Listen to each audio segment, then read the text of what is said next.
കേരള ജനത മുഴുവൻ അർജുനു വേണ്ടിയുള്ള കാത്തിരിപ്പ് തുടങ്ങിയിട്ട് ദിവസങ്ങളേറെയായി.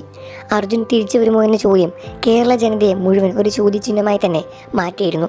ഇപ്പോൾ ഇതാ സന്തോഷ വാർത്തകൾ പുറത്തു വരികയാണ്.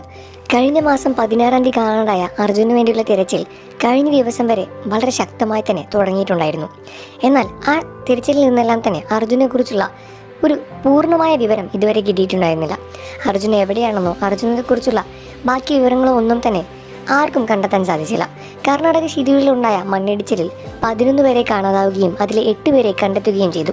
ബാക്കി 3 പേരിൽ ഒരാളായിരുന്നു അർജുൻ. അന്ന് തുടങ്ങിയതാണ് അർജുന് വേണ്ടിയുള്ള തിരച്ചിൽ. ഒരു കുടുംബം മാത്രമല്ല, മലയാളികൾ മുഴുവൻ അർജുൻ്റെ തിരിച്ചുവരവ് പ്രതീക്ഷിച്ച് കാത്തിരിക്കുകയാണ്.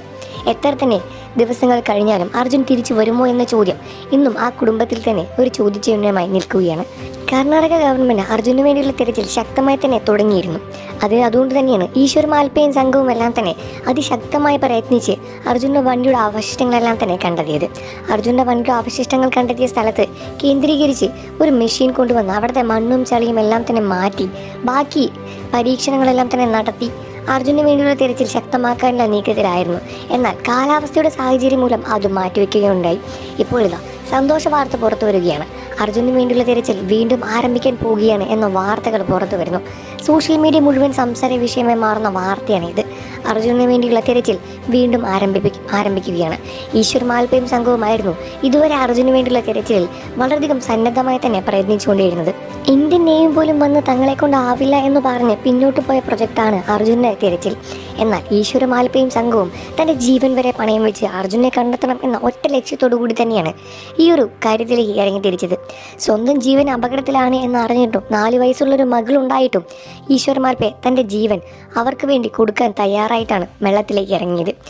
വെള്ളത്തിൻ്റെ ഒഴുക്ക് വളരെയധികം ശക്തമായതുകൊണ്ട് തന്നെ ഇന്ത്യൻ നേവി പറഞ്ഞത് വെള്ളത്തിൻ്റെ ഒഴുക്ക് കുറയാതെ വെള്ളത്തിലേക്ക് ഇറങ്ങാൻ സാധിക്കില്ല എന്ന കാര്യമാണ്. അപ്പോഴും ഈശ്വർ മാൽപ്പയും സംഘവും തങ്ങളെ ഇറങ്ങാൻ അനുവദിക്കുമോ എന്നും തങ്ങളെ കൊണ്ട് സാധിക്കും എന്ന വാക്ക് നൽകിയിരുന്നു. ഈശ്വർ മാൽപ്പെ തൻ്റെ ജീവൻ വരെ പണയം വെച്ചാണ് ഈ ഒരു ദൗത്യത്തിലേക്ക് ഇറങ്ങി തിരിച്ചത്.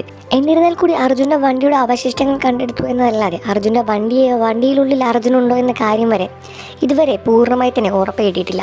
വെള്ളത്തിനടിയിലേക്ക് പോകുന്തോറും മണ്ണും ചളിയും ലോഹങ്ങളും അവശിഷ്ടങ്ങളുമാണ് എന്നും അത് മാറ്റാതെ ഒരു നോട്ടം അതിൻ്റെ അടിയിലേക്ക് പോകാൻ സാധിക്കില്ല എന്നതായിരുന്നു അവരുടെ മറുപടി. എന്നിരുന്നാൽ കൂടി അത് മാറ്റാനുള്ള നീക്കങ്ങളെല്ലാം തുടങ്ങിയിരുന്നു. കാലാവസ്ഥ കാരണം അതെല്ലാം മാറ്റിവെച്ചു.